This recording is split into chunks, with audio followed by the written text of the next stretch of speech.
My friends, this is a great time to become a channel member. Every week now I'm posting uncensored videos exclusively for my channel members, along with custom emojis and live streams for members at the Arch-Villain level where you get to talk to me directly. Please consider supporting this channel by clicking the link in the video description and joining us in our fight to save pop culture. And also, check out our Patreon and Subscribe-Star pages for exclusive content you won't find anywhere else, including Harvey Cthulhu's insane podcasts, photos of my vast toy collection, and members at the Legionnaire level receive a signed photo, membership card, and certificate signed by me. You'll find the Patreon link in the video description as well. Thanks for watching, my friends, and now on to the video. My friends, woe be unto those companies that forget the most basic of all business principles. In order to succeed, you must sell things that your customers want to buy. You can't succeed by trying to shame your customers into buying something they don't want. You will never succeed in only producing products that you want your customers to want. For example, what if McDonald's decided, hey, we've decided that hamburgers are bad for the environment and bad for you, and so we're no longer serving hamburgers, and instead, we're selling non-processed grain paleo diet salads, and we're also getting rid of all those nasty soft drinks, offering instead fair trade tea served in rainbow cups, so you know that 10% of what you spend is going towards sending trans athletes to the Olympics. Bad news for chromosomal females, but great for American gold. Now, how do you think that would go over? How would you look at the golden arches then? The whole point of going to McDonald's is the fact that they've got salt and meat and tasty fries and sugary soft drinks. That is the entire point of McDonald's. Now, is it great for your health?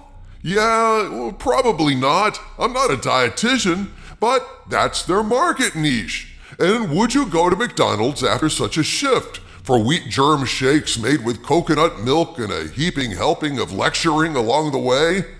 Well, my friends, in a nutshell, that's what's been done to Star Wars and Marvel in recent years, as you well know. One big switcheroo, pulling the carpet right out from underneath fans, transforming, or rather mutating, these franchises into something not only unrecognizable, but antithetical to what they used to be. Look at Star Wars.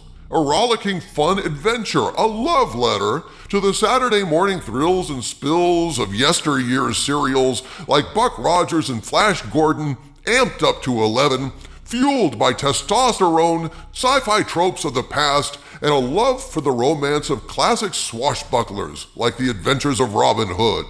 That's what Star Wars was. But then Disney bought Star Wars, and like a crazy, domineering wife who supposedly loves the man she marries and then tries to totally change everything about him after the wedding, it completely changed the franchise into something that left fans behind in the dust. Watching Disney Star Wars now, you'd think it was a franchise about women who talk in slow motion, hoping you'll mistake their lazy, boring delivery for being, like, thoughtful and shit.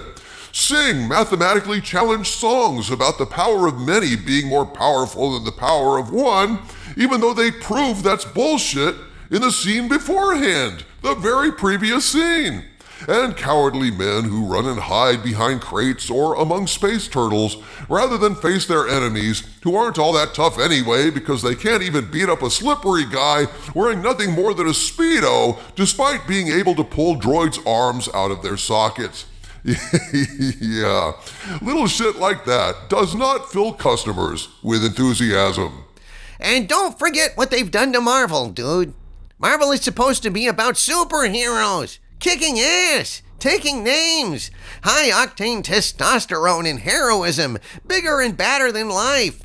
Not She-Hulk and WandaVision and Agatha All-Aground and Echo and Secret Invasion starring a supposed war hero who lost his eye when a cat clawed it out in a movie about Captain Marvel being the bestest ever in the MCU. It is stunning just how awful things have gotten with these franchises, as Disney seems to actively refuse to dance with who brung them all this way all these years. And what rewards have they reaped? Buy their merchandise, Shall ye know them, my friends? Behold, the toy apocalypse. The photos you are about to see were taken a week ago at an Ollies in Virginia. It is my thesis that, like a canary in a coal mine, you can trace the health of a franchise by how well its merchandise is doing. And if so, my friends, this is truly apocalyptic. According to the source who took these photos and sent them to me, these discounted Star Wars and Marvel products took up 2 entire aisles and 3 end caps. Holy shit on a discounted stick, Batman. That's a hell of a lot of backlogged product. Almost like this stuff just isn't selling anymore. Funny thing, that. Almost as if, O Skull of Calderon. Folks, I have to say, looking at these photos reminds me of the glory days of Star Wars around the time of the release of The Phantom Menace, when the aisles were filled to brimming by vast amounts of Star Wars merchandise. Only in this case, it isn't good news for the franchise, it's awful news, because these are the products they couldn't sell. These are the rejects, the discounted ones, the symptoms of the malaise that has gripped these franchises because they've been mutated into things they were never supposed to be. The Eternals? Seriously? You're going to disrespect Nick Fury and his fighting commandos by turning his iconic eye patch into a joke to make Captain Marvel look better? This is blatant disrespect for Stan Lee and Jack Kirby and all those creators that made Marvel into a legend, and all of their fans who grew up with these classic myths over the decades. And what do I always say? Without respect, we reject. And these photos represent a lot of rejection, my friends. But at least there's some truth in advertising, Doomcock here. For example, look, there's Ahsoka on the cover of a monotony game. Isn't that funny? Monotony. Do not pass go. You fell asleep. Actually, it's Monopoly, my friend. It's Monopoly. Oh, I guess it was a Freudian slip. I guess so, monotony. Starring Ahsoka. That's kind of pretty much spot on. But, again I say, my friends, 2 entire aisles and 3 end caps of Star Wars and Marvel toys.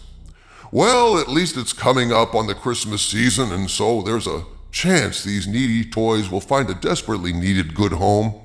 But for many, their fate is more dust and red discount sticker upon red discount sticker. For the wages of woke is broke. Amen, Harvey. Amen. Oh my gosh, where is Sally Struthers when you need her? My friends, this is the state of Star Wars and Marvel merchandise. I guess if you want this stuff, it's over at Ollies. I guess you can go and grab it, but me, I'm keeping my wallet closed until we get some respect, which is our due. From the center of the earth, this is Dictor Van Doomcock bidding you all, my friends, oh yes, stay angry.